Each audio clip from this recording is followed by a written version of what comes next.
శ్రమలలో నలిగి నిందలలో ఒంటరైన ఓ సేవకుడా, నీ జీవితం ఎంత గొప్పది. తెలుగు క్రైస్తవ చరిత్రలోనే నీ పాటలు ఓ కొత్త ఉజ్జీవాన్ని నింపి ప్రభు సేవకై పాటుపడేలా చేశాయి. ఓ సేవకుడా, నీ భాగ్యం ఎంత గొప్పది.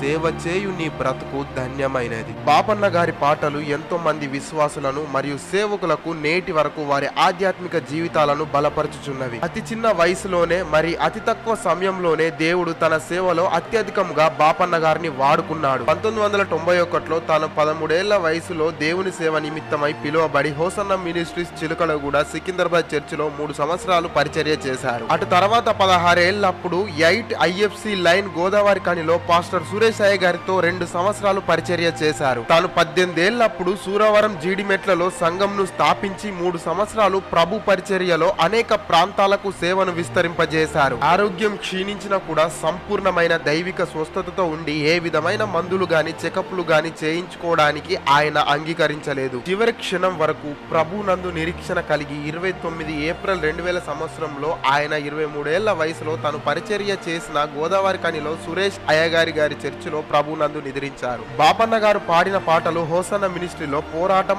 ఆత్మీయ పోరాటం 1995 క్యాసెట్లో ఏసన్న గారు మరియు ఆనంద్ జయకుమార్ అన్న గారు పాడారు. బాపన్న గారు 16 ఏళ్ల వయసులోనే SBD చర్చ్ 1994లో కన్వెన్షన్ లో పాడిన మొదటి పాట ఇది. ఇలా బాపన్న గారు దాదాపు పాడిన పాటలలో ఏసయ్య నా నిరీక్షణ ఆధారమా, స్తుతి సింహాసనాసీనుడవు, కృప నా కోసమే సిలువలో వెలిసింది, ఆదరణ కర్తవు, నా విశ్వాస ఓడయాత్ర, సియోను రాజగీతం, యజమానుడా, పవిత్రురాలైన కన్యకగా, కనికర స్వరూపుడా, నాలో నివసించిన సజీవుడా, నీ సిలువను మోసుకొని ఒంటరిగానే వెళ్లిపోవుచున్నావా. ఇలా దేవునికి మహిమకరంగా రాసిన ఈ పాటలు నేటి సంఘాలలో ఇప్పటికీ పాడుతూ దేవుణ్ణి మహిమపరుచుచున్నారు. పాస్టర్ సురేష్ అయ్య గారు గోదావరి కని చర్చిలో 29/2000 సంవత్సరంలో నాడు ప్రభునందు నిద్రించారు బాపన్న గారు. బాపన్న గారి అంతిమ యాత్రలో పాస్టర్ సురేష్ అయ్య గారు ఈ పాటను పాడారు. బాపన్న గారు 23 ఏళ్ల వయసులోనే ప్రభు చేత కొనిపోబడినారు. ఆయన సాక్ష్యం నేటికి ఎంతో మంది ఆధ్యాత్మికంగా బలపరచుచున్నది. ఇంకా చాలా పాటలు రచించిన